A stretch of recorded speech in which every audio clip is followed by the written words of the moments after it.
What's up, y'all? So I want to tap back into this serpent worship, right?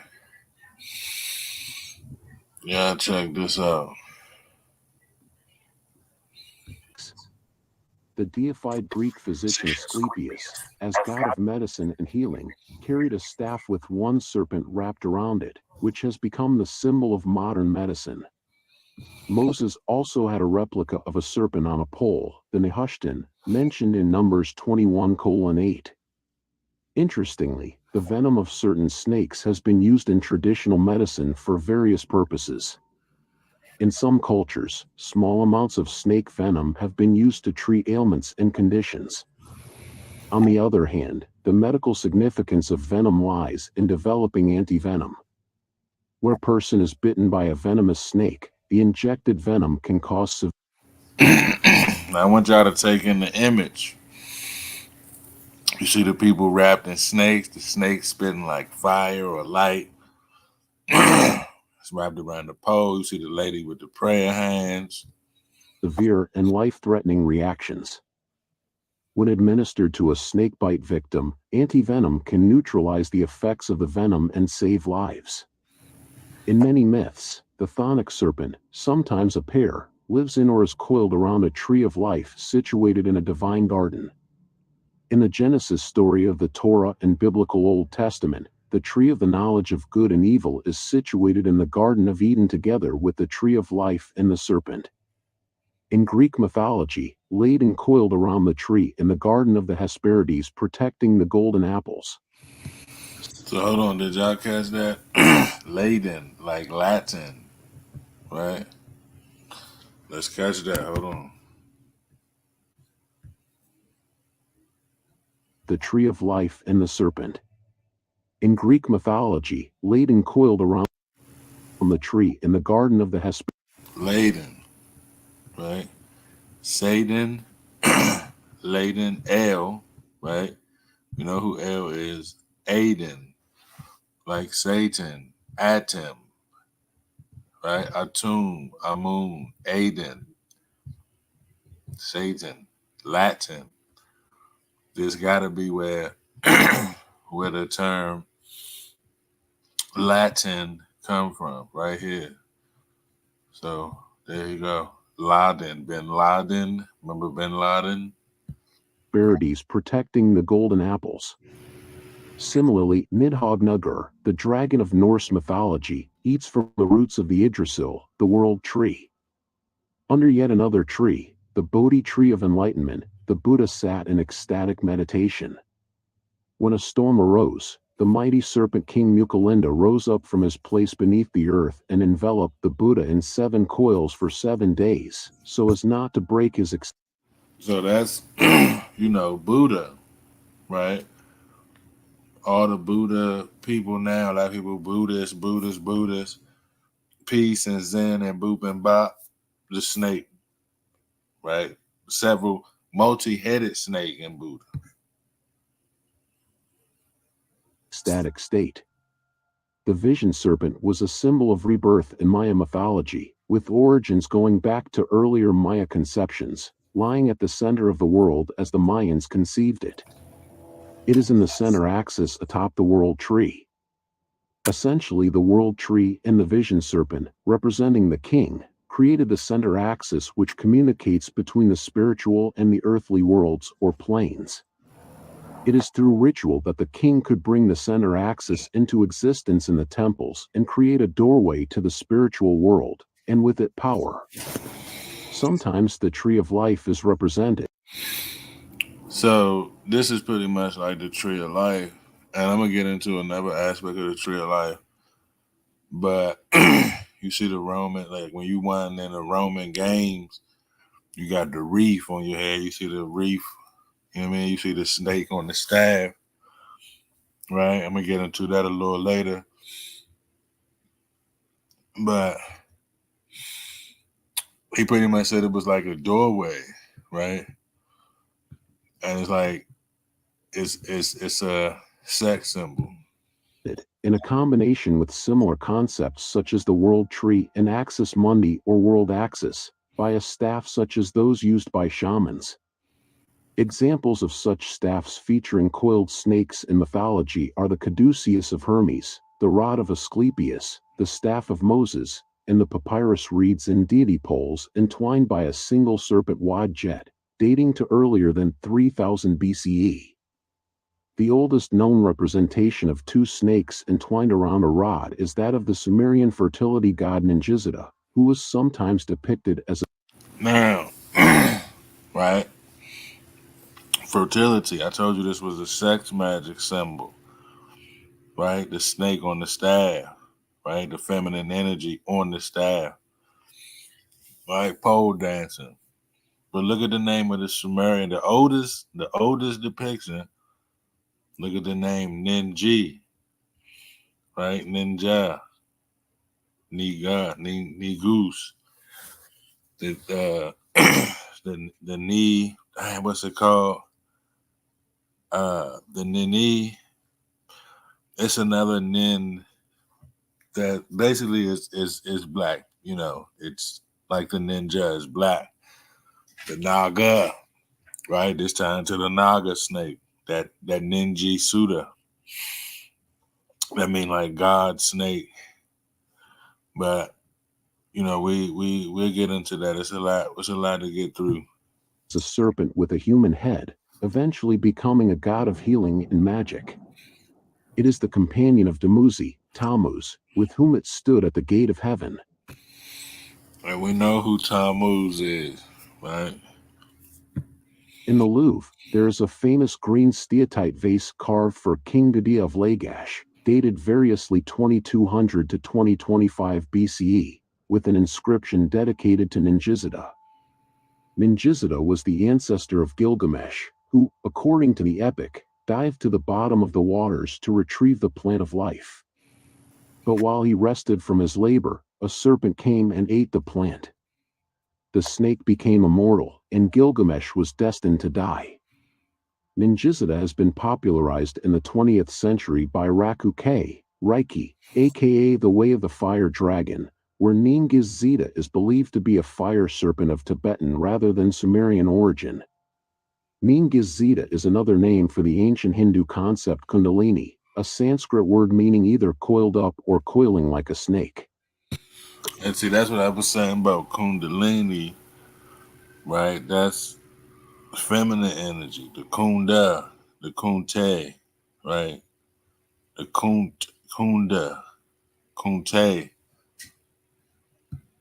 Kundalini refers to the mothering intelligence behind yogic awakening and spiritual maturation leading to altered states of consciousness. There are a number of other translations of the term, usually emphasizing a more serpentine nature to the word, e.g. serpent power. It has been suggested by Joseph Campbell that the symbol of snakes coiled around a staff is an ancient representation of Kundalini physiology. The staff represents the spinal column, with the snakes being energy channels. In the case of two coiled snakes, they usually cross each other 7 times, a possible reference to the 7 energy centers called chakras. In ancient Egypt, where the earliest written cultural records exist, the serpent. So even your chakra heads out there that, you know, open up your third eye and your heart chakra, that even correlate with how many times the snakes coil one another, right? When you count the, you know, like 1, 2, 3, you know what I mean? It was 7. Appears from the beginning to the end of their mythology. Ra and Adam, he who completes or perfects, became the same god, Adam, the counter Ra, associated with earth animals, including the serpent, Nehebko, he who harnesses the souls, was the two-headed serpent deity who guarded the entrance to the underworld. He is often seen as the son of the snake goddess Renanudit. She often was confused with, and later was absorbed. See how he says snake goddess? So the shit is either all the way feminine or it's translation. right? It's a translation kind of situation, if you catch my vibe. By their primal snake goddess Wadjet, the Egyptian cobra, who from the earliest of records was the patron and protector of the country, all other deities, and the pharaohs. Hers is the first known oracle. She was depicted as the crown of Egypt, entwined around the staff of papyrus and the pole that indicated the status of all other deities, as well as having the all-seeing eye of wisdom and vengeance. She never lost her position in the Egyptian pantheon. The image of the serpent as the embodiment of the wisdom transmitted by Sophia was an emblem used by Gnosticism, especially those sects that the more orthodox characterized as Ophites, serpent people. The chthonic serpent was one of the earth animals associated with the cult of Mithras. The basilisk, the venomous king of serpents with the glance that kills, was hatched by a serpent, as elders taught, from the egg of a cock. Outside Eurasia, in Yoruba mythology, Ashenmare was another mythic regenerating. So this is Europe. This is your Yoruba, right? This is Nigeria. Ashemir was a mythic regeneration. All right, let's go back. Did you catch that? Chthonic serpent was one of the earth animals associated with the cult of Mithras. The basilisk, the venomous king of serpents with the glance that kills, was hatched by a serpent, as elders taught, from the egg of a cock. Outside Eurasia, in Yoruba mythology, Ashenmare was another mythic regenerating serpent. The rainbow serpent, also known as the rainbow snake, is a major mythological being for Aboriginal people across Australia, although the creation myths associated with it are best known from northern Australia. In Fiji, Rachamabilu was a serpent god who ruled the underworld and made fruit trees bloom. In the northern Flinders Ranges reigns the Arkaru. Just he going all around the world with it, right? All of we in Australia, we in Egypt, we in China with the dragon, like we in Norris. A serpent who drank Lake from empty, refuges into the mountains, carving valleys and waterholes, earthquakes through snoring. Cosmic serpents. The serpent, when forming a ring with its tail in its mouth, is a clear and widespread symbol of the all in all, the totality of existence, infinity, and the cyclic nature of the cosmos. The most well-known version of this is the Egypto-Greek Ouroboros. It is believed to have been inspired by the Milky Way, as some ancient texts refer to a serpent of light residing in the heavens. The ancient Egyptians associated it with Wadjet, one of their oldest deities, as well as another aspect, Hathor. In Norse mythology, the world serpent, or Midgard serpent, known as Jormungandr, encircled the world. See, so German gander, right? You know what gander mean? Like look, right? Like gaze almost. Like look out, take a gander, take a look. You know who and what the German is, but it means serpent. In the ocean's abyss, biting its own tail. And that's the world snake. Yeah, I said the world ocean. In Hindu mythology, Lord Vishnu is said to sleep while floating on the cosmic waters on the serpent Shisha. In the Puranas, Shisha holds all the planets of the universe on his hoods and constantly sings the glories of Vishnu from all his mouths. He is sometimes referred to as Ananta Shisha, which means endless Shisha. In the Samudra Manthan, It says she, right? You're talking about the snake, Shisha. Chapter of the Puranas, Shisha loosens Mount Mandara for it to be. And you notice it was mudras too. I don't know if y'all caught that. Sings the glories of Vishnu from all his mouths. He is sometimes referred to as Ananta Shisha, which means endless Shisha. In the Samudra Manthan chapter of the Puranas, Mudra. The Sa Mudra. That's just basically saying like the mudra. Shisha loosens Mount Mandara for it to be used as a churning rod by the Asuras and Devas, to churn the ocean of milk in the heavens, in order to make Soma, or Amrita, the divine elixir of immortality. As a churning rope, another giant serpent called Vasuki is used. In pre-Columbian Central America, Quetzalcoatl was sometimes depicted as biting its own tail. The mother of Quetzalcoatl was the Aztec goddess Coatlicue, the one with the skirt of serpents, also known as Suacotl, the Lady of the Serpent. See, cold bull, ball, Suko ball. Quetzalcoatl's father was Mixcoatl, cloud serpent. He was identified with the Milky Way, the stars, and the heavens in several Mesoamerican cultures. The demigod Adafito of the West African Ashanti people is also a serpent biting its own tail. Okay. Right, you got the Ashanti. Right, did we catch the name? Let's see. And the heavens in several Mesoamerican cultures.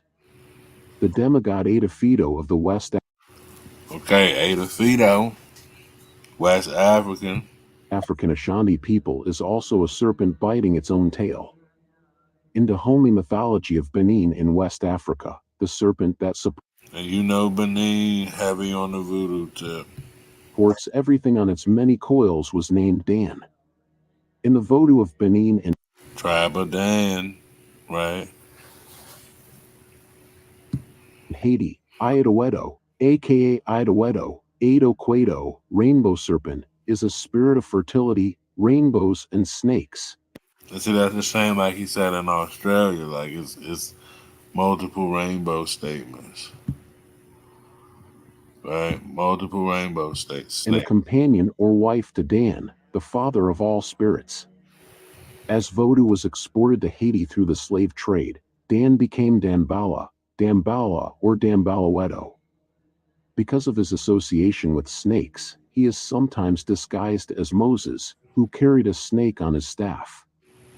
He is also thought by many to be the same entity of St. Patrick, known as a snake banisher. The serpent Hydra is a star constellation representing. So see how they slid that right there on the Catholic, right? They associate him with St. Patrick. You see what I'm saying? Not like he an enemy of St. Patrick because he drove the snakes out, right? Yeah. Either the serpent thrown angrily into the sky by Apollo or the Lernaean Hydra as defeated by Heracles for one of his 12 labors. The constellation Serpens represents a snake being tamed by Ophiuchus the snake handler, another constellation. The most probable interpretation is that Ophiuchus represents the healer Asclepius. Serpents are often connected with dragons in various mythologies and cultural beliefs. Let's see. The association between serpents and dragons amulets until as late as the 13th century BCE. The horn viper, Cerastes, appears in Kassite and Neo amulets until as late as the 13th century BCE. The horn viper, Cerastes, appears in Kassite and Neo-Assyrian Kadurus, and is invoked in Assyrian texts as a magical protective entity. A dragon-like creature with horns, the body and neck of a snake, the forelegs of a lion, and the hind legs of a bird appears in Mesopotamian art from the Akkadian period until the Hellenistic period, 323 BCE, 31 BCE. This creature, known in Akkadian as the Mu, meaning furious serpent, was used as a symbol. The Mu, furious serpent, Leviathan. For particular deities and also as a general protective emblem. It seems to have originally been the attendant of the underworld god Nanazu, but later became the attendant to the Hurrian storm god Tishpak, as well as, later, Nanazu's son Ninjashita, the Babylonian national god Marduk. Look, Ninja, I told you. The scribal god Nabu, and the Assyrian national god Ashur. Snake cults were well established in Canaanite religion in the Bronze Age. For archaeology, pause. Right, let that sink in for a minute. These are Canaanites, right? It's the Holy Land. Before or after God sent the Hebrew Israelites, right? But the Israelites were still Canaanites. Archaeologists have uncovered serpent cult objects in Bronze Age strata at several pre-Israelite cities in Canaan, 2 at Megiddo, 1 at Gezer, 1 in the Sanctum Sanctorum of the Area H Temple at Hazor, and 2 at Shechem. In the surrounding region, serpent cult objects figured in other cultures. A late Bronze Age Hittite shrine in northern Syria contained a bronze statue of a god holding a serpent in one hand and a staff in the other. See, and the Hittites, given the narrative, they say the Hittites was kind of like the enemy. You know, people went against the Hittites, but everybody worshiping the snake. In 6th century Babylon, a pair of bronze serpents flank each of the 4 doorways of the Temple of Esagila. At the Babylonian New Year's festival, the priest was to commission from a woodworker, a metalworker, and a goldsmith 2 images, one of which shall hold in its left hand a snake of cedar, raising its right. And see, that's the thing. Everybody hate Babylon. We all hate Babylon.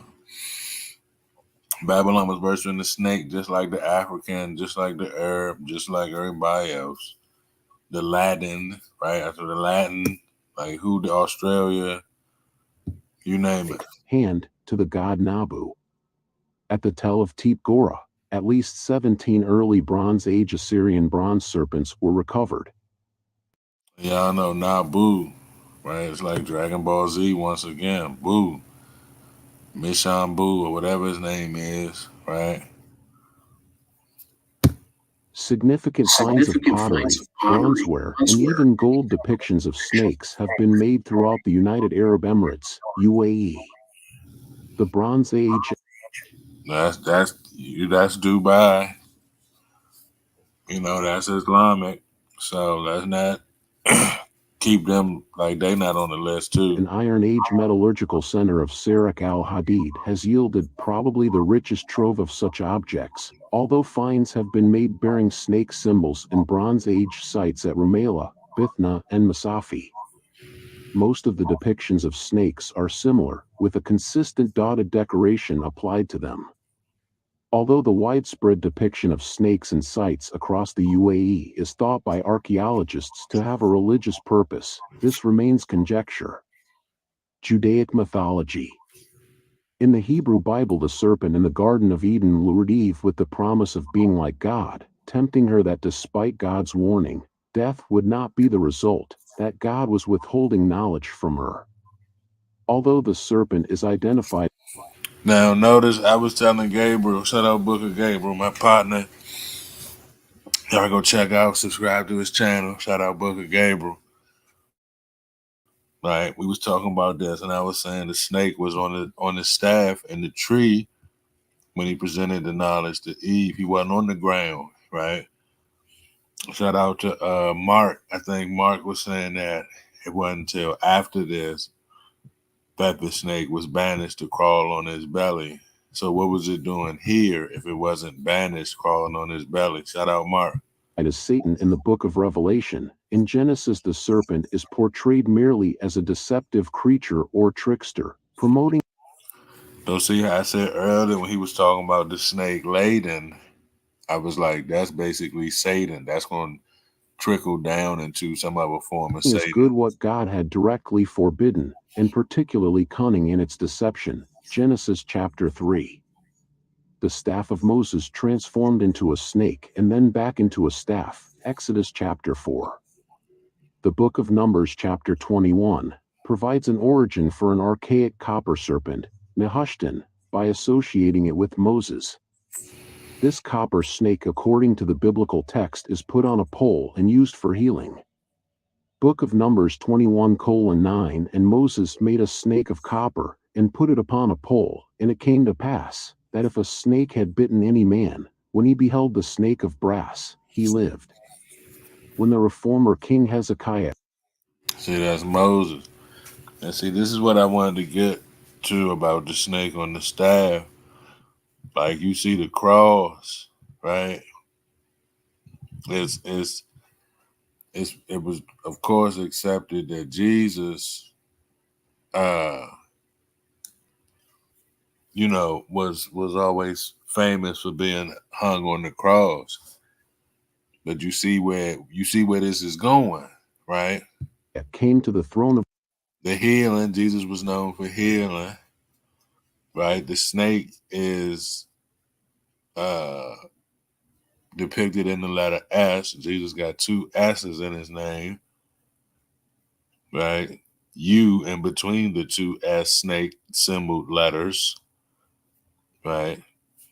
of Judah in the late 8th century BCE. He removed the high places, broke the sacred pillars, smashed the idols, and broke into pieces the copper snake that Moses had made. For unto those days the children of Israel did burn incense to it, and he called it Nehushtan. Christian Burning incense. You know how people love to burn incense. mythology. In the Gospel of John chapter 3, verse 14 to 15, Jesus makes direct comparison between the raising up of the Son of Man and the act of Moses in raising up the serpent as a sign, using it as a symbol associated with salvation. As Moses lifted up the serpent in the wilderness, even so must the Son of Man be lifted up, that whoever believes in him should not perish but have eternal life. Muslim mythology. Okay, you ready? Y'all ready? Muslim, you ready? The serpent is a recurrent motif in Islamic thought, appearing in both sacred texts representing evil Okay. and works of art. The creature is often seen as a symbol of evil and punishment. The serpent is a complex figure in Islamic thought, appearing as both a symbol of evil and a figure of wisdom. The creature provides a reminder of the dangers of temptation. Serpents are sacred and powerful in the thought of prehistoric cultures of Iran, having been portrayed as patrons of fertility, water, and wealth in the ancient objects of Iran. They seem to have been worshipped along with the fertility goddesses from the 4th to 1st millennia BC, when their presence as mighty patrons and source of life and of immortality is seen in the art of Tal-i-Bakun, Chogamish, Teep Syalk, Jiroft culture, Shari Sukte, Shah, Elamite art, Lauristan art, etc. However, it seems that the symbolic concept of the serpent was corrupted in the cultures of the Iranian plateau over time by Western influence. In Abrahamic traditions, the serpent represents sexual desire, as he lured Eve with the promise of forbidden knowledge in the Garden of Eden. As a result of such influence, Aryan Why is it sexual about forbidden knowledge? Right? What's sexual about forbidden knowledge? religions call the serpents diabolic. Aji Dahaki in the Avesta is a scary serpent, and Zahak in the Shahnameh is an infernal creature with two snakes on his shoulders. This replacement might be due to communication between the inhabitants of Iran and believers in Abrahamic religions, and beyond that the conversion of matriarchy into patriarchy as the social structure of Iranian plateau cultures.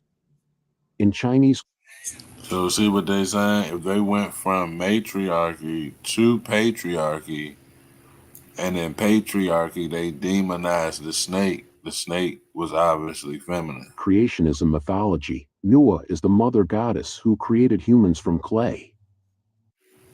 Okay, did you catch that? That's a mother goddess snake that created humans. Right? Women have eggs, snakes lay eggs. She is depicted as a half-snake being. Greek mythology. The Minoan snake goddess brandished a serpent in either hand, perhaps evoking her role as source of wisdom, rather than her role as mistress of the animals, Potnia Theron, with a leopard under each arm. Serpents figured prominently in archaic Greek myths. According to some sources, a serpent, Ophion, aka Ophionius, ruled the world with Eurynome before the two of them were cast down by Cronus and Rhea. The oracles of the ancient Greeks were said to have been the continuation of the tradition begun with the worship of the Egyptian cobra goddess Wadjet. So that's Rome, right? Did you catch that now? That's Rome worshiping the Egyptian cobra. Rome. Typhon, the enemy of the Olympian gods, is described as a vast grisly monster with 100 heads and 100 serpents issuing from his thighs, who was conquered and cast into Tartarus by Zeus, or confined beneath volcanic regions, where he is the cause of eruptions. Typhon is thus the chthonic figuration of volcanic forces. Serpent elements figure among his offspring. Among his children by Echidna are Cerberus, a monstrous three-headed dog with a snake for a tail and a serpentine mane, the serpent-tailed Chimera, the serpent-like chthonic water beast Lernaean Hydra, and the 100-headed serpentine dragon Ladon. Both the Lernaean See? Okay.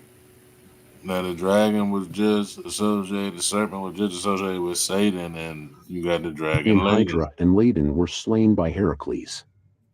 Python was the earth dragon of Delphi. She always was represented in the vase paintings and by sculptors as a serpent. Python was the chthonic enemy of Apollo, who slew her and remade her former home his own oracle, the most famous in classical Greece. Medusa and the other Gorgons were vicious female monsters with sharp fangs and hair of living, venomous snakes whose origins predate the written myths of Greece and who were the protectors of the most ancient ritual secrets.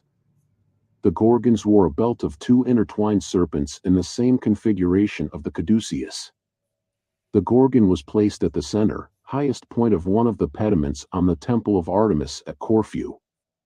Asclepius, the son of Apollo and Coronis, learned the secrets of keeping death at bay after observing one serpent bringing another, which Asclepius himself had fatally wounded, back to life with healing herbs. To prevent the entire human race from becoming immortal under Asclepius's care, Zeus killed him with a bolt of lightning. Asclepius' death at the hands of Zeus illustrates man's inability to challenge the natural order that separates mortal men from the gods. In honor of Asclepius, snakes were often used in healing rituals. Non-poisonous snakes were left to crawl on the floor in dormitories where the sick and injured slept. The Bibliotheca I dig that. Non-venomous snakes was just loose where people wasn't feeling well. claimed that Athena gave Asclepius a vial of blood from the Gorgons. Gorgon blood had magical properties. If taken from the left side of the Gorgon, it was a fatal poison. From the right side, the blood was capable of bringing the dead back to life. However, Euripides wrote in his tragedy Ion that the Athenian queen Creusa had inherited this vial from her ancestor Erichthonios, who was a snake himself and had received the vial from Athena. In this version, the blood of Medusa had the healing power, while the lethal poison originated from Medusa of its skin. Why is Amazon paying me $63,000? Let's get into the Hindu right quick. I ain't gonna hold you long on this one. Hindus associated Naga with Shiva and with Vishnu, who rested on a 100-headed Naga and coiled around Lord Shiva's neck. The snake represented Because she wearing the veil, the cowbell. Freedom in Hindu mythology because they cannot be tamed. In Buddhism, the serpent Mukalinda is associated as the protector of Lord Buddha. In Jainism, serpent is associated with the 23rd Tirthankara Parshvanatha. Jainism. Jainism? Nagas of Indochina. Serpents, or Nagas, Indochina.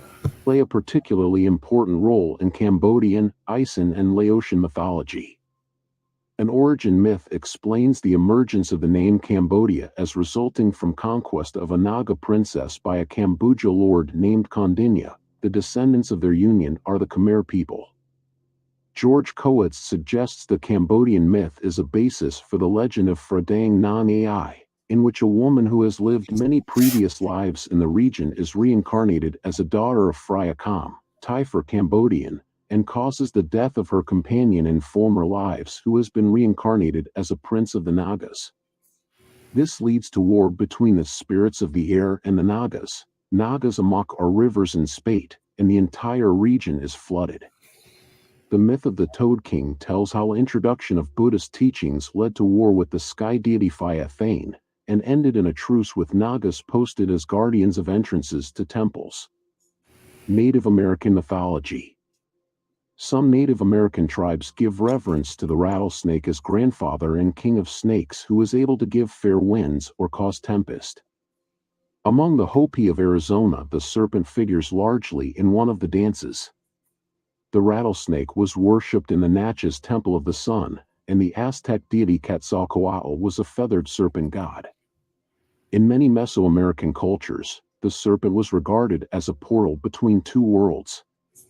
The tribes of Peru are said to have adored great snakes in the pre-Inca days, and in Chile the Mapuche made a serpent figure in their deluge beliefs. So notice this all Native American, right? So the Native American was with it. You know, I told you Nordic was with it, right? Odin. Loki's three children, Fenrisulfur, Hel, and Jormungandr. He taught German, Hell. I mean, self-explanatory. Tossed Jormungandr into the great ocean that encircles Midgard. The serpent grew so big that he was able to surround the earth and grasp his own tail, and as a result he earned the alternate name of the Midgard serpent or world serpent. Jormungandr's archenemy is the god Thor. In the Poetic Edda, Odin tells of 8 serpents gnawing on the roots of Yggdrasil, Nidhogger, Gravitner, Moin, Goen, his capacity in the following tale types. So you got Moses. A French medieval legend. The search for the lost husband and the animal bridegroom. Geographical area. This type can be Hermes, the Roman Mercury, who was the god of magic, became Mercury's wand of commerce. Another version is this is sigil magic. This is demonology shit right here. That's a fact. It's used in alchemy where the snake is crucified, known as Nicholas Flammel's Caduceus. See, so you see they crucified the snake. Who else was crucified? Right? So let me show you what I'm talking about. Goddamn German gander. Goddamn man. Okay, so let's see. Serpent symbolism explain. Okay, this is what I was saying right here. Yo, peace, love, and light, kinfolk, and Yarki here with another presentation. Listen, I'm so excited about this because, you know, I've been putting the image of another. The majority of people in the world today, that serpent, or what they call the Christ, or electromagnetic energy, or nitric oxide, which we're going to go into a little bit later, or what they call the Kundalini, to rise or ascend for everyone to see and be healed or saved. And we also have to understand that the root of sin lies in the base of the spine, which I'm going to go into a little bit later, known as the lower self or lower nature or lower planes of man, hence Sodom and Gomorrah, Egypt, hell, etc., etc. The deeds of the flesh are conducted below the solar plexus. And I think I made mention of this in one of my songs. Let me think. I think guidance. I think I made eternal life. Yasha taught me in the true way back to the Most High. How? By conquering, overcoming their lower animalistic carnal nature or death. Let's go over to John chapter 6 and read verses 32 and 33. It says, Then Yasha said unto them, Verily, verily, the medical industry knows the truth of the symbol and its symbolic meaning. If they can make people sick and operate in the lower self, that's more money for them. If you look at a pH chart, it's equivalent to the chakras or the endocrine system. The more acidic a person is, the sicker they will be. This is why we should follow and apply the teachings of Yasha. You know what I'm saying? Switch up our diets, eat high alkaline foods, listen to music that's very high, you know, in vibration with good and positive. What veneration means, it just means respect, or reverence in which the snake was held. And this is from The Secret Teachings of All Ages by Manly P. Hall. Among the Aboriginals of Australia, the most widespread of mythic beliefs has to do with a giant, especially is flooded with depictions is to be devoured by the serpent, and who was a Buddhist philosopher. Some legends say that Buddha gave wisdom sutras. Those are located. Let's look at the rod of Asclepius. It says the rod of Asclepius is the symbol of Asclepius, the Greco-Roman god of healing and medicine. This is the correct symbol of medicine, featuring a single snake wrapped around a staff. The staff. All right, well, you see what he was getting at. We got Brotherhood of the Snake. What ties a powerful ancient Egyptian elder god to an archaeological anomaly discovered in Iraq in 1919, and the tragic passing of 2 young children in Mexico 2024, a 7,000. Give your projects a friendly jolt. I ain't mean to do that, but here we go, log in. As misunderstood as it is complex, a legacy born from an ancient mystery school called the Brotherhood of the Snake. How dangerous is this organization? Do they even exist, and what threat do they present to the future of mankind?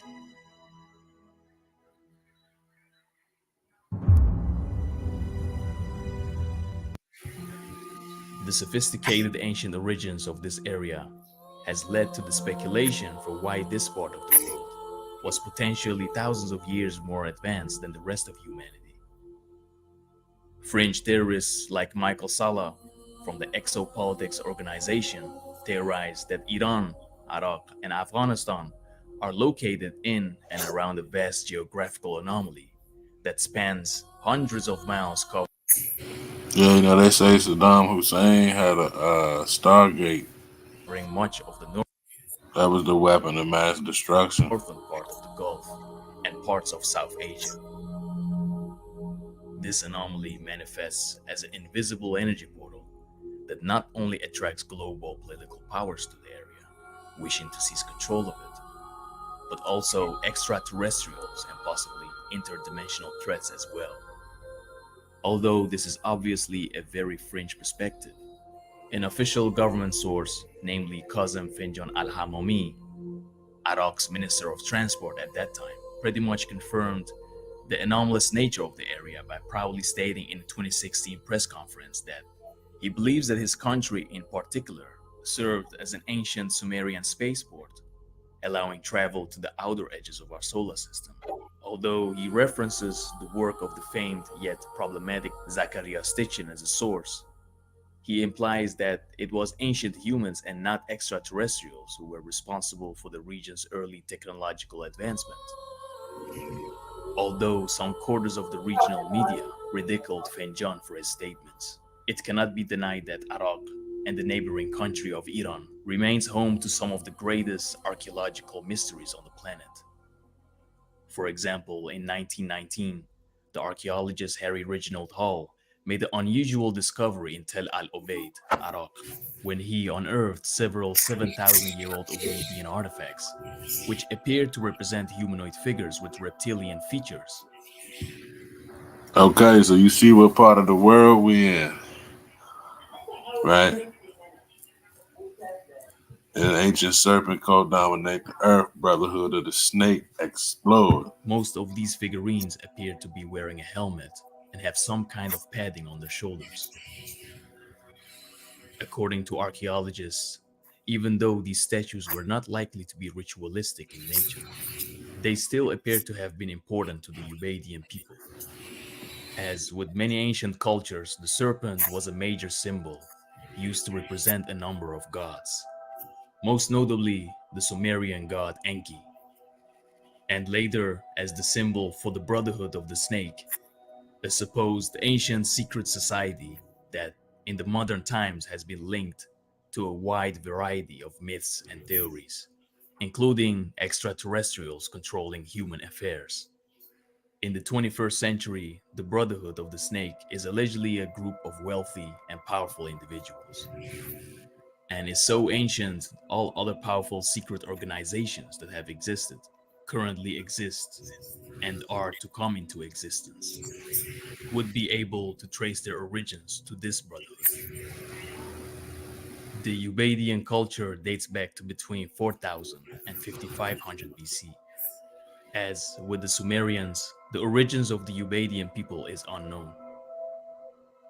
Tel Al Ubaid itself is literally a short hour drive away from Zikar. The location, the former Minister of Transport, Kazem Finjan, says the ancient Sumerians used as a jump-off point to travel to other planets.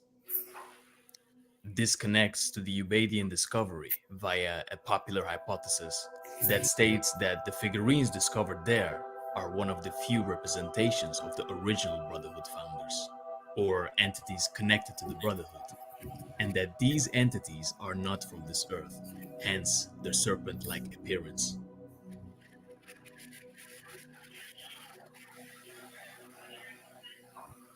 Numerous ancient cultures throughout the world worship the serpent. In the Gnostic text called The Origin of the World, that was originally found in the Nag Hammadi You see, it's Nog like Naga. So library in Egypt in 1945, an alternative to the creation story detailed in the Bible is presented, where a powerful serpent-type angels were created at the beginning of time. According to the author Philip Gardner, our planet has a history far darker than we can possibly imagine, and that there was a global religion that worshipped a type of snake god. Evidence of this ancient religion can be found in the ancient deities of Suakuatziti and Suakuatil from Mexico and Peru, to India's Naga king children. Closer to home, we have Wadjet, the snake goddess of Egypt, who was one of the earliest Egyptian yeah, so we learned about all that. brotherhood were ancient gods, who, consistent with Greek, Roman, and Egyptian mythology, had human-type temperaments, so were subject to the same emotional thought processes as us, leading to disagreements amongst themselves concerning the future of humanity and how it should evolve.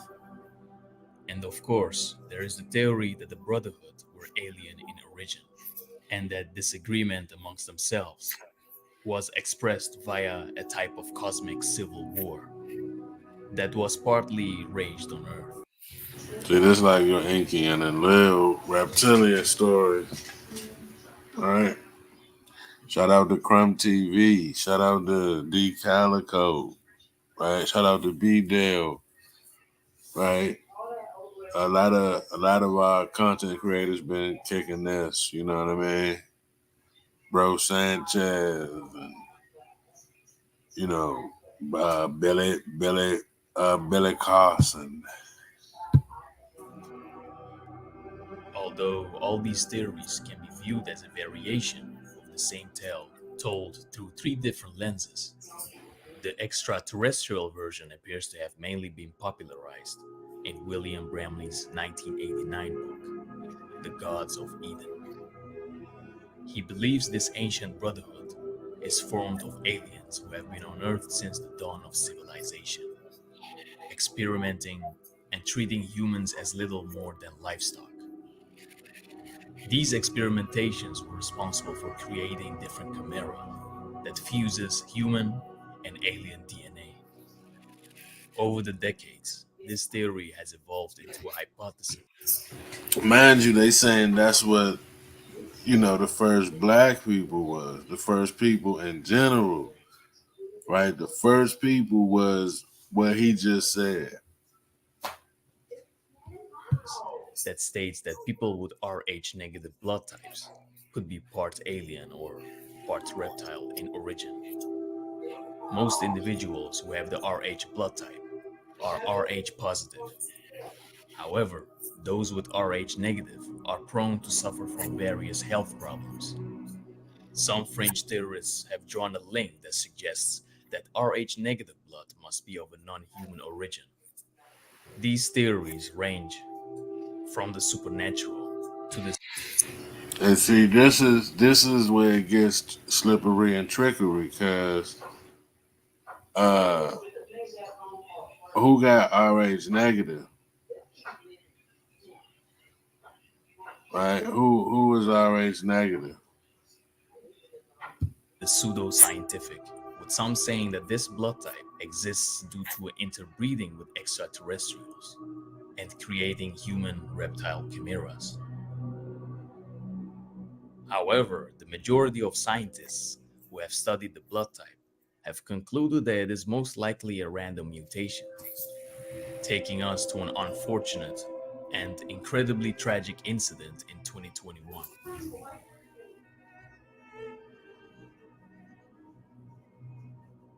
In September 2021, a young father called Matthew Coleman was charged in connection with the deaths of his 2-year-old son and 10-month-old daughter. Authorities said that he confessed to the FBI that he used a spearfishing at Sunak.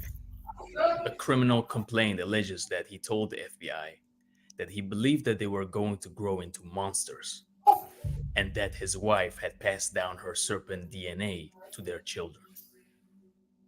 The prevailing theory regarding the Brotherhood that It's getting heavy. Coleman seems to allude to concerns a conspiracy that their alien-human hybrids would continue to proliferate. Shout out to Gnostic Chef and Mark from the Surfing the Apocalypse podcast. They pointed out how the cat has the reptilian eye. As part of a planned takeover of the Earth. According to theorists, this plan is currently being executed over a period of thousands of years and is done by both infiltrating other secret societies and mystery schools, as well as mainstream industries. From a strictly modern Middle Eastern perspective, this concept of a reptilian race hiding in plain sight would likely be considered as absurd by both theologians and mainstream scholars. However, this does not mean that such an anomalous species could not theoretically exist within the faith. For example, according to the Sufi scholar Sheikh Anunnaki, Sufi, Freemasonry. Okay. Nurjan Amir Ahmadi, these beings are a class of jinn, but they do not exist. Bobby Hemmett said the jinn is black people. Okay. Now I'm glad we here, right? Because this is where the research take you. I'm not, a KEWN. I'm not bashing, but if you get into the research, the snake is going to take you to Satan and jinn, and then it's going to take you to black people, the Naga, right? The ninja, the jinn, the ninja, you see what I'm saying? This in our reality as independent spiritual entities, but via the jinn position of humans. These humans are usually in positions of power, and it is from that position they can craft whatever story about their origins and goals, be it natural or supernatural. However, there are multiple fringe perspectives that clashes with each other concerning the Brotherhood's agenda, one of which questions if the society was ever evil to begin with.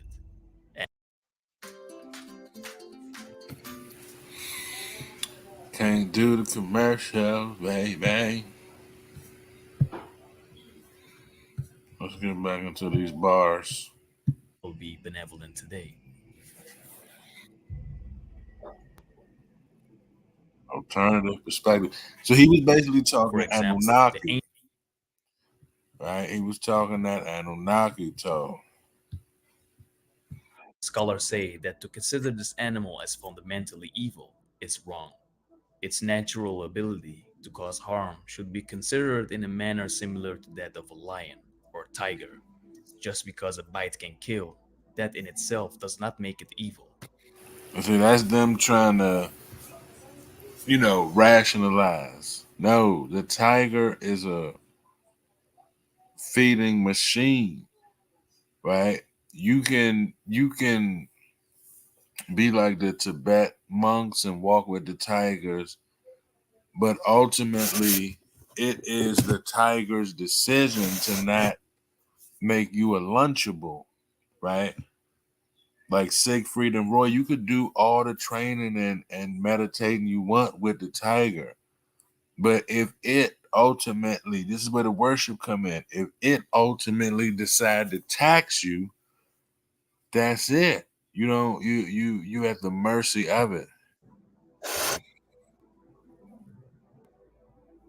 For the sake of further objectivity, we cannot end this episode without pointing out key counter arguments concerning the very existence of the Brotherhood itself.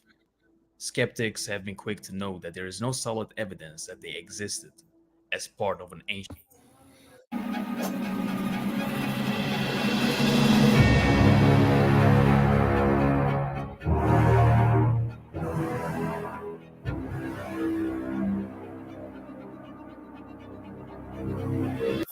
All right, that was a little something. We got a little something out of that.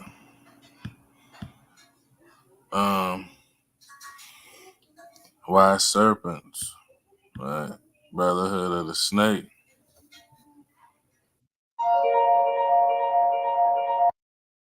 Its symbolic significance or the special place it occupies. In fact, it is perhaps the oldest secret society on planet Earth, spanning back hundreds of thousands of years. William Bramley provides a rather concise recount of this ancient secret society. The group was a disciplined brotherhood dedicated to the dissemination of spiritual knowledge and the attainment of spiritual freedom. The Brotherhood of the Snake opposed the enslavement of spiritual beings, and according to Egyptian writings, it sought to liberate the human race from custodial bondage. The Brotherhood also imparted scientific knowledge and encouraged the high aesthetics that existed in many ancient societies. These and other reasons, the snake had become a venerated symbol to humans and, according to Egyptian and biblical texts, an object of custodial hatred. When we look to discover who founded the Brotherhood, Mesopotamian texts point right back to that rebellious god, Prince Enki. Ancient Mesopotamian tablets relate that Enki and his father Anu possessed profound ethical and spiritual knowledge. This was the same knowledge that was later symbolized as trees in the biblical Adam and Eve story. In fact, the biblical tree symbol came from pre-biblical Mesopotamian works, such as one showing a snake wrapped around the trunk of a tree, identical to later portrayals of the snake in Eden. From the tree in the Mesopotamian depiction hang two pieces of fruit. To the right of the tree is the half-moon symbol of Enki, to the left is the planet symbol of Anu. The drawing indicates that Ea and Anu were associated with the snake and its teachings. This connection is affirmed by other Mesopotamian texts which describe Anu's palace in the heavens as being guarded by a god of the tree of truth, opponents, to ensure that he can never again secure a widespread following among human beings. Enki's title was changed from Prince of Earth to Prince of Darkness. He was labeled other horrible epithets: Satan, the devil, evil incarnate, monarch of hell, lord of vermin, prince of liars, and more. He was portrayed as the mortal enemy of a supreme being and as the keeper of hell. People were taught that his only intentions were to spiritually enslave everyone and that everything bad on earth was caused by him. Humans were encouraged to detect him in all of his future lives or incarnations and to destroy him and his creations whenever he was discovered. All beliefs and practices named after his various appellations, Satanism, devil worship, etc., were to be made so horrific and degrading that no right-thinking person would or should have anything to do with them. He and his followers were to be viewed by human beings with nothing but the utmost loathing. This is not to say that Enki was actually portrayed by ancient Sumerians as a saint. He was not. He was described in Mesopotamian texts with distinct character flaws.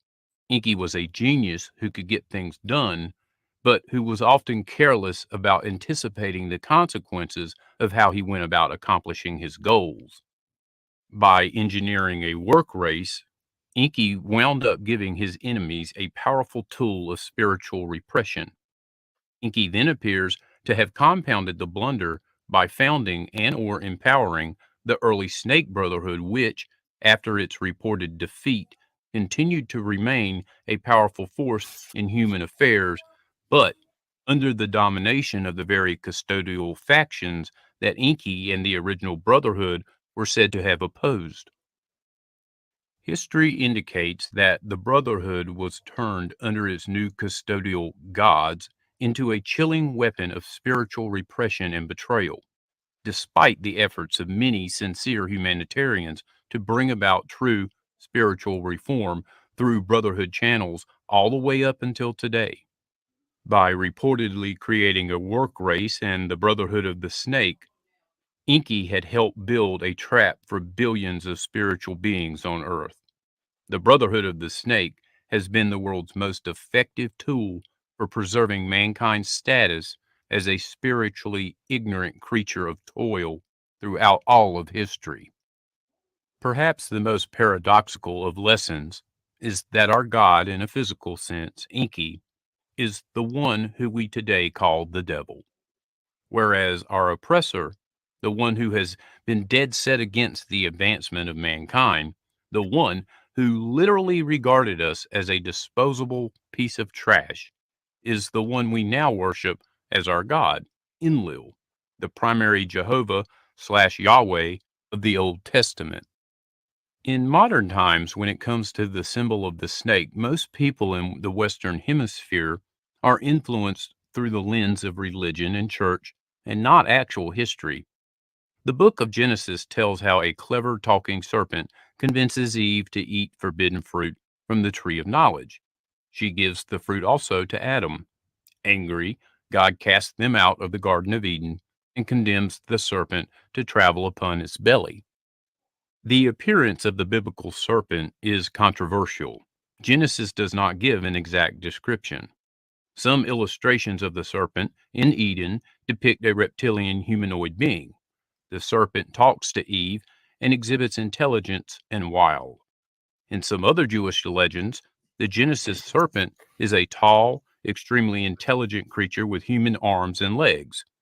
He was created by God to be the king of all creatures and eat the same foods as humans. But his envy of humans, which was the evil within him, caused him to bring about the fall.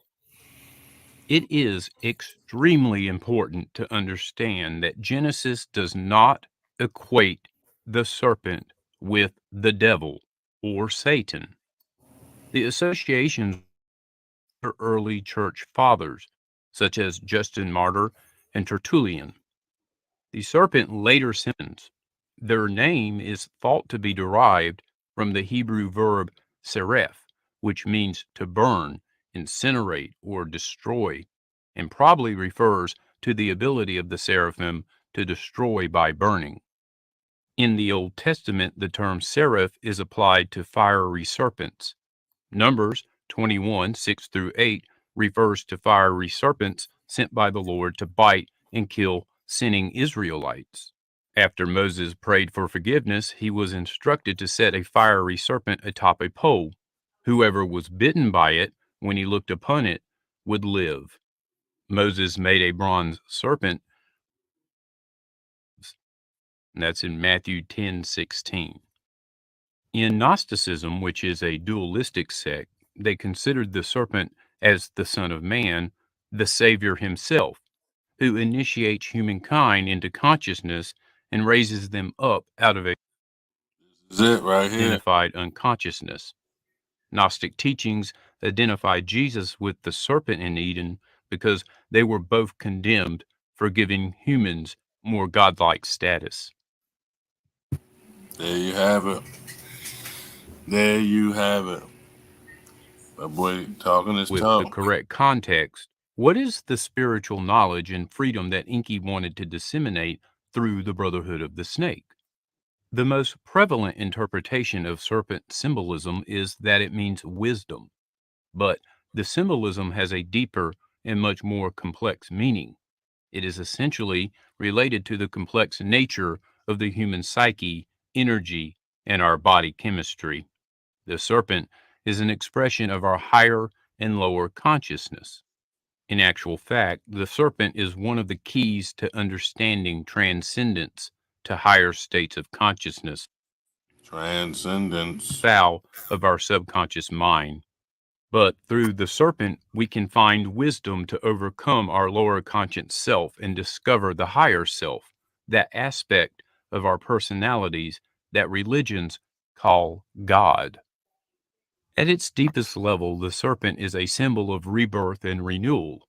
Just as a snake sheds its skin Satanic to symbolism. defeat old values that no longer serve us and develop Actual satanic symbols. is by using the power of our innate wisdom, which enables us to attain self-knowledge and reach enlightenment. The snake is often associated with the underworld and depicts the demonic side of our nature, our base instincts that have been shaped by our experiences and arise from the subconscious mind. But depending on where it is placed within esoteric iconography and myth, the serpent also denotes our higher conscious state, spirit, or evil spirit, depending on the values you choose to adopt, so that we can experience the purification of body and you have learned from our previous presentations, institutions. The word Kundalini comes from the Sanskrit word meaning spiral and is often referred to as the coiled serpent. The energy can be released through yoga or meditation and spirals up the spinal column as depicted in the caduceus. The construction of the spine features two holes on either side, which allows the energy to pass. The energy is known as Pingala and Ida, male and female energies respectively. Ida and Pingala are depicted as serpents in Hermetic symbolism, whilst the spinal column is the shaft or rod of caduceus. When you feel the prana energy of the Kundalini, you physically feel it twisting up your back and into the crown chakra like the movements of a snake. Prana is the spiritual energy that resides in the base of the spine, which, when awakened, opens and clears the chakras and reconnects the individual with the divine source. In Hindu mythology, the serpent symbolizes the bringer of rain and fertility. Water purifies, and all creation is born out of the waters. When Krishna is rescued shortly after his birth, the 10-headed serpent Vasuki shelters the infant child from the of Ra, and Apep demonstrate the personality. Ra is in the dark spirit that threatened to destroy him. Apep takes the form of a serpent. It is the same meanings as the serpent we find in the Bible and myths of Mesoamerica. The need to overcome the habitual mind and suppress desires. When Okay, he dropped a little knowledge of the Brotherhood of the Snake. What's this? Rituals, black magic, wise as serpents. Yeah, dark secrets of the sinister serpent. Huge swaths of vegetation were found crushed overnight, with a trail. Ancient cult of the winged serpent. You got this guy. Accurate than one would expect. And customs, and they were unlike other and were conquered by them shortly before the Spanish arrived. Also associated with the snake in places like Mesopotamia, India, and Egypt. And you know, a lot of these Native American dudes, you know, they worship the snake, Quetzalcoatl, whatever. The video footage is of several cities in Mexico to help set the ambiance. I hope you enjoy it. Tonight's program, ladies and gentlemen, comes from a book by Manly P. Hall named America's Assignment with Destiny. 3 great cultural heroes were associated with the origin of Mayan civilization. Wotan, who founded the Votanic Empire seated at Palenque, Itzamna, the Yucatecan hero, and Kukulkan, whose worship extended throughout the Central American area.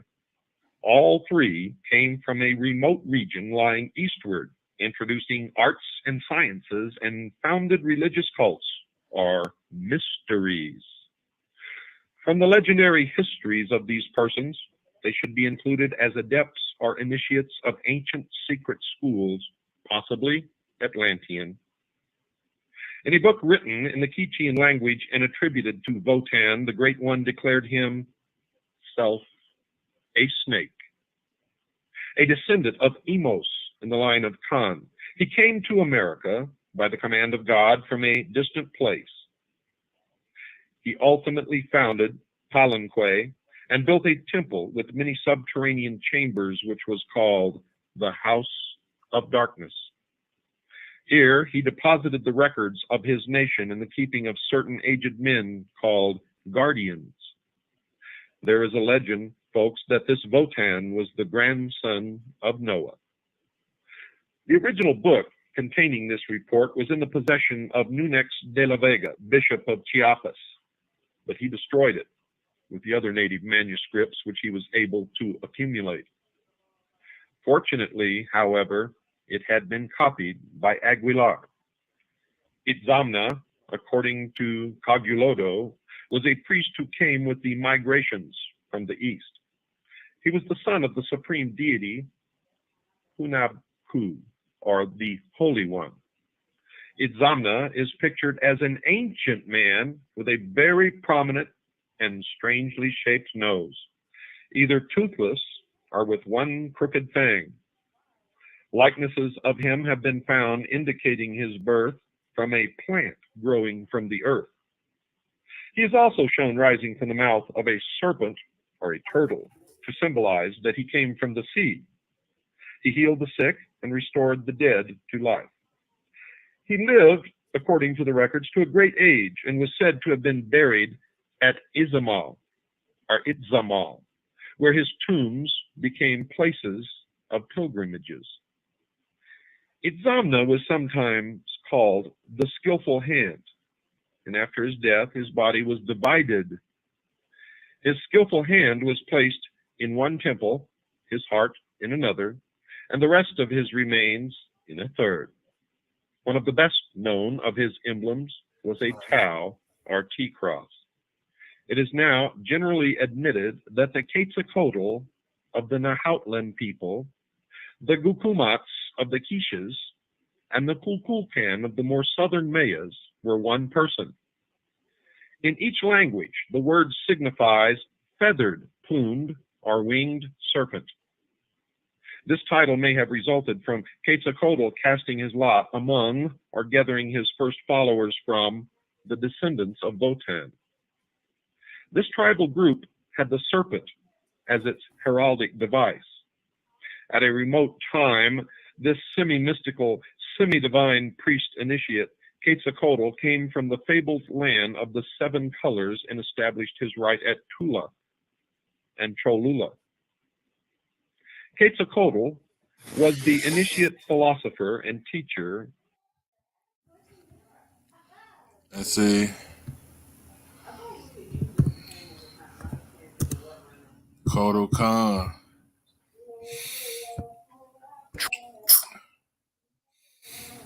Right, the Total. this,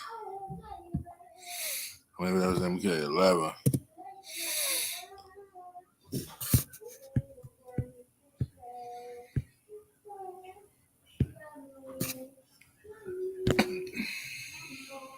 I am here to tell you today. So I want to see if maybe we can get some Mortal Kombat, very occulted game. But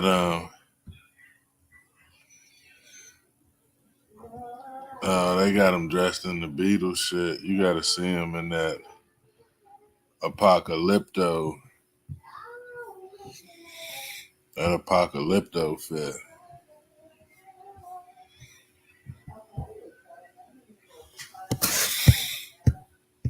You know. Yeah, Shao Kahn.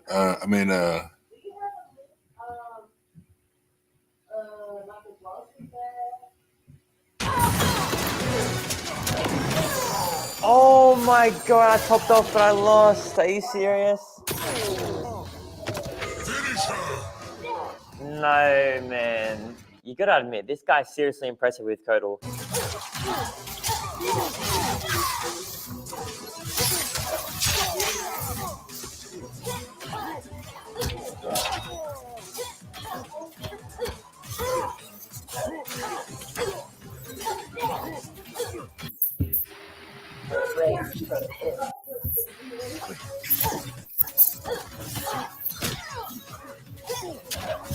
You see, he kind of got the Native American feel to him. But I want you to see some of the. Okay, well, at least maybe we can show the totems.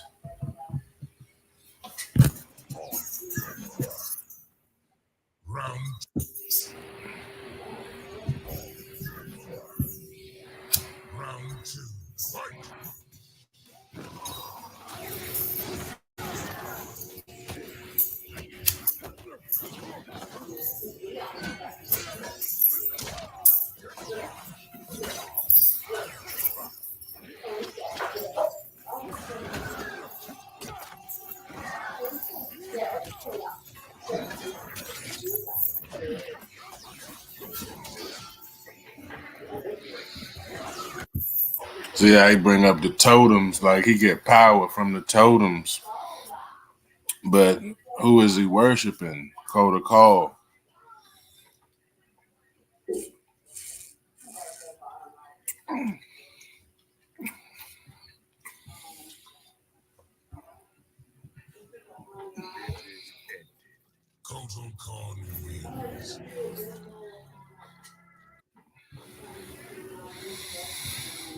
Right, so you watched all that about the Mayans.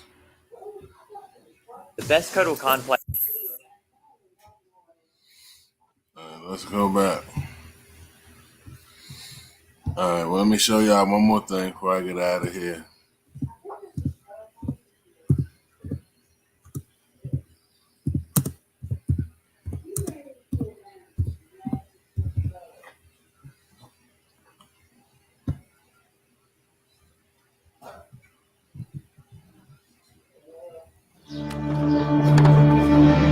When motion snake charmers still know how to do it. They're good showmen, with plenty of razzle-dazzle. But in the end, the trick is still pretty impressive.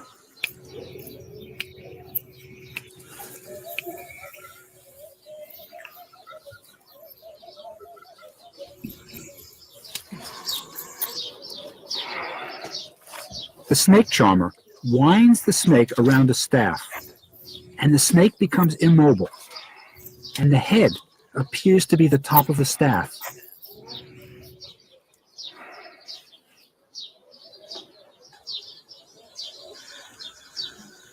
Moses must have shown the Pharaoh something just like this.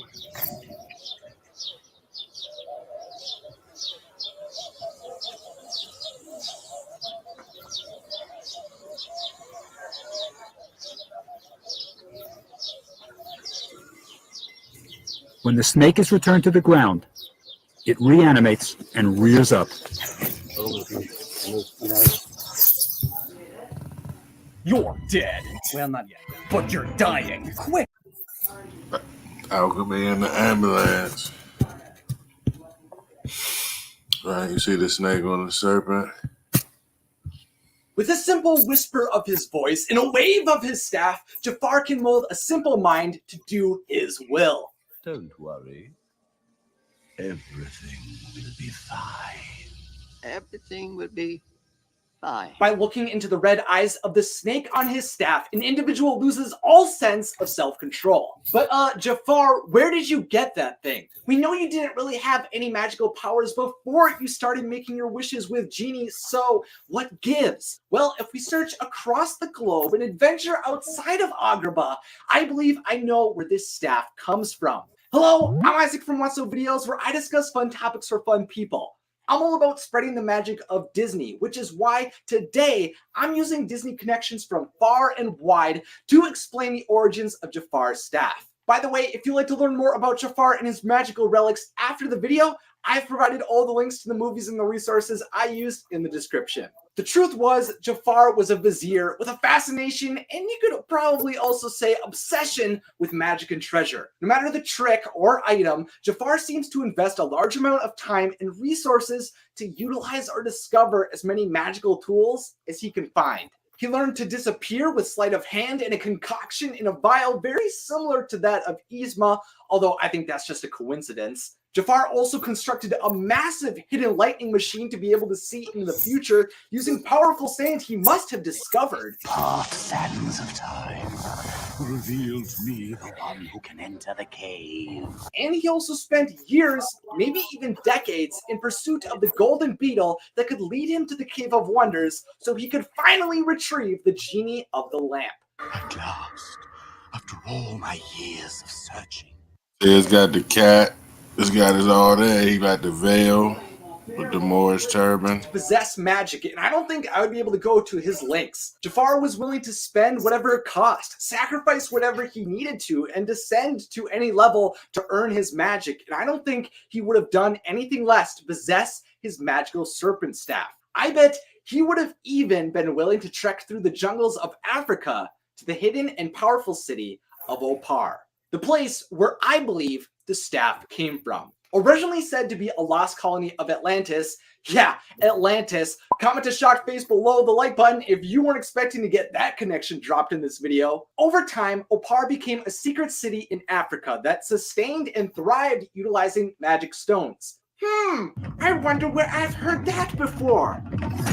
Opar is a mystical and ancient land, surrounded in legend, so it would have been a perfect place for young Jafar to become fascinated enough to search out and scavenge for treasure. The time-forgotten mystery of the jungle. Astonishing. It must be 2,000 years old at least. And Opar had the treasure he was searching for. I love searching for little bits and mysteries behind Disney villains. There's always so many iconic symbols and bits of backstories related to each one, but at times it's difficult to find answers, which is why I was super lucky when I was researching another video. Well, actually researching my video on Tarzan's son, I discovered far, far away from Agrabah in Opar, there existed a golden You saw the Leopard Society. staff containing a magical red gem in the shape of a leopard, a staff that seems Cole, he's my miracle. So he's got the Leopard Society too. Right, it's getting deep. red gem in the shape of a leopard, a staff that seemed to resemble that of Jafar's red-gemmed serpent staff. What I had found was the staff of Queen La, a woman banished from the tribe of the most praised African warriors for using dark magic, who had found and become queen and high priestess of Opar in Disney's 2001 television series, The Legend of Tarzan. Queen La's staff looked like a version of Jafar's, but it also had similar abilities. And you know the leopard people was in Tarzan. The leopard people was in Tarzan. At first, Jafar barely has any magic coursing through him. He can only manipulate the weak-minded with his staff, which is likely why he could only alter the thoughts of the Sultan who adored him and could never hypnotize the strong-willed Princess Jasmine. Any interruption or noise or change of heart could disrupt the gems of the serpent's eyes from completing their hypnosis. Jafar did inflict his thoughts into the mind of the Sultan using his staff, and this could also be done at a much grander scale by the leopard staff of Queen La. Where are your manners? Bow before your queen. But La's staff could accomplish much more initially since La was more powerful. With her staff, Law can summon rain, vaporize individuals, summon items, and repair. Remember they said in one of the legends the snake was good for rain. Rebuild Opar. She just had more magic than Jafar at first. When Jafar wished to be the most powerful sorcerer and he summoned his staff again, the staff's true powers seem to be unlocked, for the snake's mouth is opened and he gains a plethora of new abilities. Of course, the staff becomes merely a trinket once Jafar is the genie, but when he is a sorcerer, he could fire magic like Queen Law using his staff to conjure objects, transform individuals, control the actions of a group much more similarly to Law, and tie his soul to the staff. In the Aladdin and Hercules crossover episode of Hercules the series, titled Hercules in the Arabian Night, Hades allows Jafar to return, allowing him to exist while he holds the staff. As long as you hold that staff, you are flesh and blood, emboldened, empowered with incredible magic, yada yada. And this is exactly what Queen Law did with her staff to preserve her life for thousands of years before the events of Tarzan.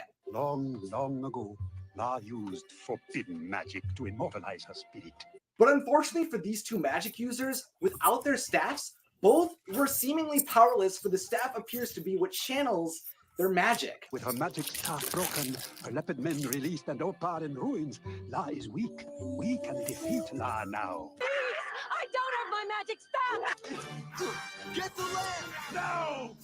With the destruction of either staff or its removal from a situation, Jafar and Law's power dissipates and their magic is undone.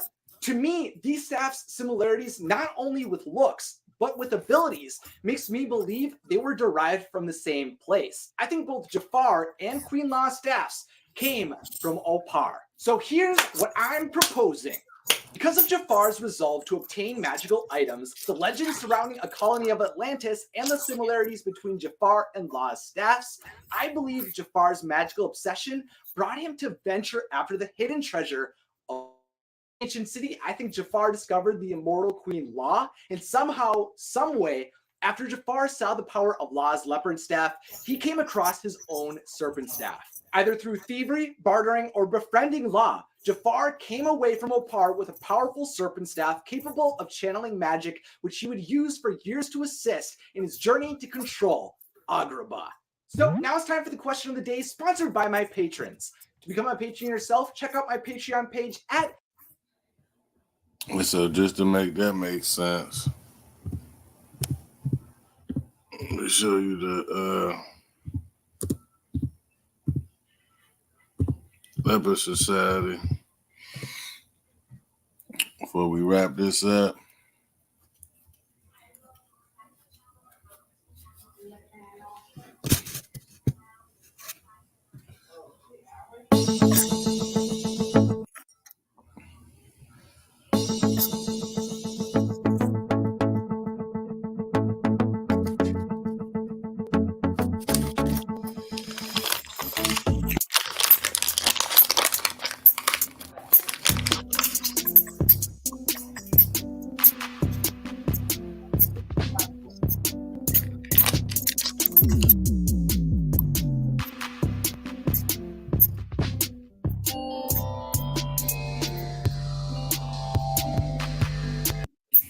Bantu.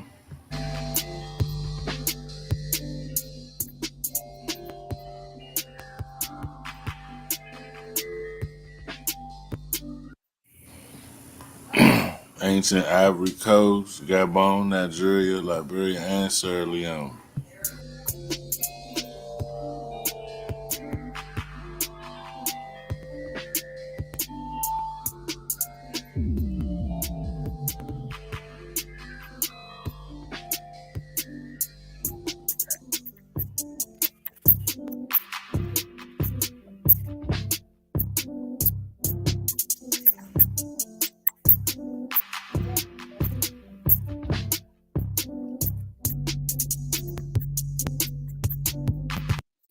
You'll notice a lot of people will have the leopard cloth.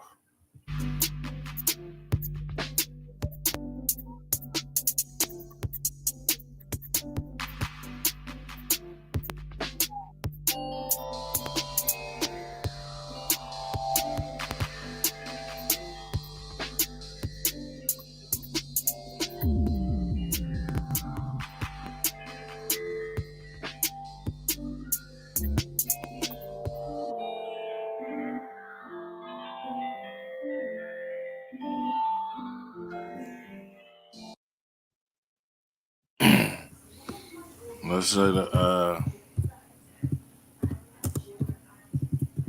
Jungle Book snake.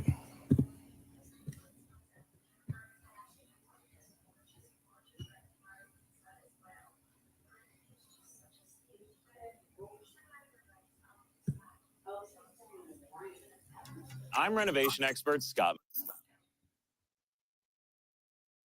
Get out of here.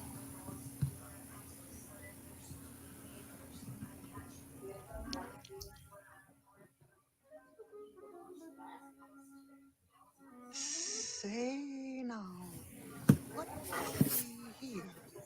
Oh, it's a man cub. A delicious man cub. Oh, go away and leave me alone. That's just what I should do, but I'm not. Oh, now, please go to sleep, man cub. Yes, man cub. Please go to sleep. Please go to sleep. Sleep, little man cub. Rest in peace.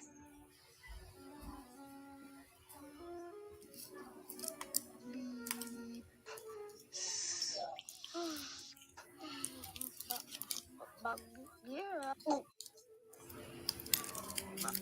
There's no use arguing anymore.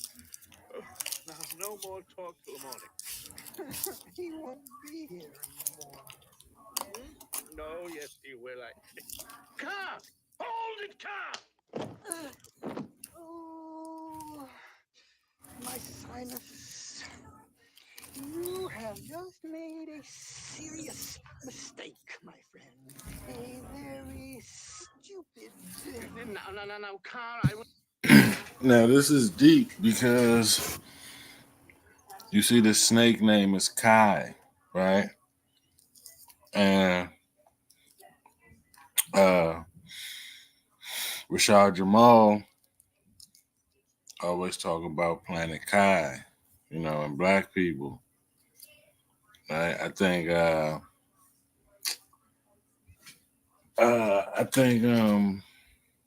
Dr. Malachi York used to talk about Kai a lot, if I'm not mistaken. But this is a movie about Freemasonry initiation because the leopard is also panther, right? Panthers have leopard spots. Some of them do. And this is where like Wakanda, Black Panther Party come into play, right? Secret Society, Black African Secret Society. Mistake.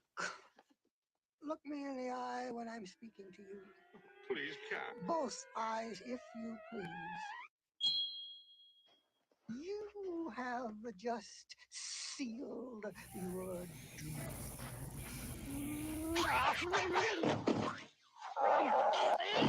Ooh. Look, Bagheera. Look, Bagheera. Wake up, Bagheera. What? Just you wait till I get you in my coils. Bagheera, he's got a knot in his tail. He's got a knot in his tail.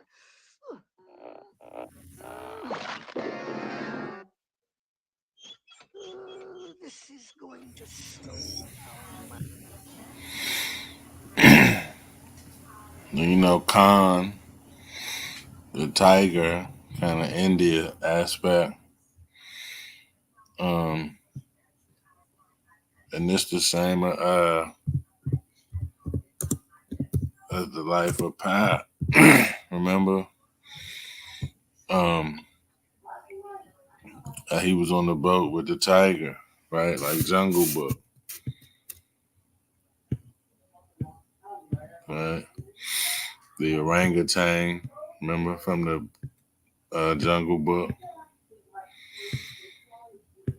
Right? That was also an occultic movie.